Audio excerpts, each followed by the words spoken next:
Pole elada neil võimalik, sõjategevuses eluiga pole pikk. Tagakiusamine, vaesus, näljahädas, rahvas murelik, põgenikelaagris järjekorda pikk. Ja keegi pole kindel, kas need tulemas on homne, kui taevas sajab alla mitmeid tonne pomme. Ainus teen pageda ja pannud sõjatsoonist plagama, sõjapõgenikelaagris magada, lageda taeval vabana, järjekorras oodata sabana, mil päästepaate rabama saab minna kaugele, kuhu paadid viivad, sinna kus on Euroopa ranna liivad. Aga mis eestlased daamed vastu võtta, me oleme ju siirad, võime kätte võtta kõpla. Aga kas olete ka nõus minema Eesti eest sõtta? Vaevalt, kui tahtnud tulla maha meie sadamassed laevalt. Aga eestlased on olnud sõjapõgenikud, põgenesid Rootsi teise maailmasõja ajal. Oled äkki sellest midagi kuulnud?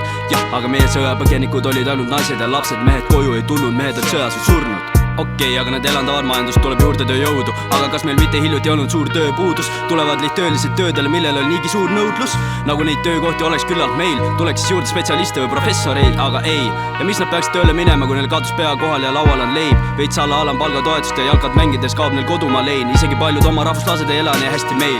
Maksumaksja rahakoti peal elab iga põgenik, samal ajal suhtelises vaesuses elab iga 5 Eesti elanik. Annad sõrme, võtavad käega, meie oma pensionäri korjavad taaret, et ellu jääda. Me lihtsalt ei saa Euroopa Liidule öelda eisi, me ei suuda toita oma rahvast, aga kuidas siis suudame teisi? Ja küll tõstame makse, mis on juba kõrged niigi, ja siis kõik koos imestame, miks oma inimesed põgenevad me riigist. Soome, Rootsi, Taani, Norra, kõik eestlased ei ole küll töökad, ei hoia korda. Kui keegi ei osti tasuta lõunat, kui astuvad laeva, pigem teevad tööd ja näevad vaeva. Pigem teevad tööd ja näevad vaeva, kui astuvad laeva, teevad tööd ja näevad vaeva. Meil toimub massiline väljaränne, rahvastik vananeb ja umbes 30% rahvast on niigi sisse rännanud meie alale.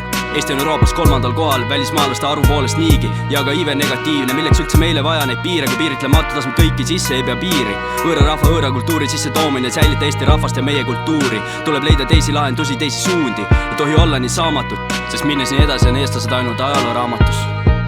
Ja miks arvatakse pagulased õpivad meie keelt ja teevad tööd ja püsivad ausalt teel, kui meil niigi palju umbkeelseid inimesi, kes pole 97 aastaks saanud selgeks eesti keelt ja vist tundub, et tahetakse neid lisanduks veel.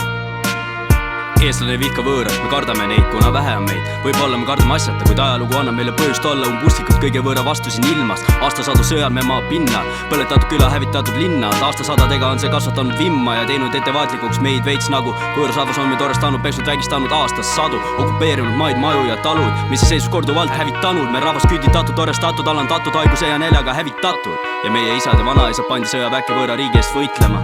Ja kes rääkis meie riigist tapeti või saadeti vangilaagrisse järgi mõtlema. Pole ka ime, et siis 71% eestlased on mitte usklikud, kõige vähem usklik riik kogu maailmas. Ja mis saab siis, kui toome sisse inimesi, kes peavad kõigest tappa uskumatud, et pääseda paremasse kohta. Peavad enda usku ainuõigaks ja me rahvast ei hooli. Kas sa tahaksid, et me lapsed peaksid käima kuulivestiga koolis? Ei. Ja paljud räägivad, et me ei saa ju jätta neid hätta, me peame neid aitama, come on, no kuulge. Aga kui küsid, mitu tükki oled sina nõus võtma, elame enda juurde, siis langeb vaikus suule.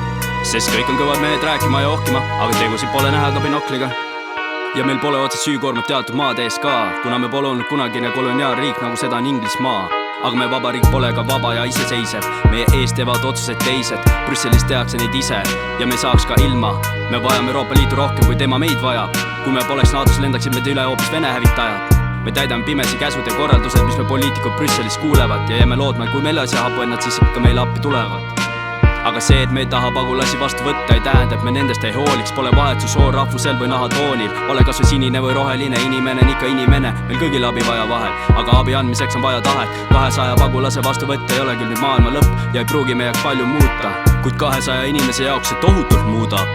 Aga see pole probleemile lahendust, tuleks vaadata teisse suunda, see ainult leevendab sümptomeid, see pole lahendus maailma muudaks. Muutust tuleks alustada probleemi tuumast. Muutust tuleks alustada probleemi tuumast. Ja see pole mingi lahendus, kui laseme oma piirid valla. See on nagu uppuja pääsmine, uppuja tõmbab ka sinu vee alla. Uppuja tõmbab ka sinu vee alla.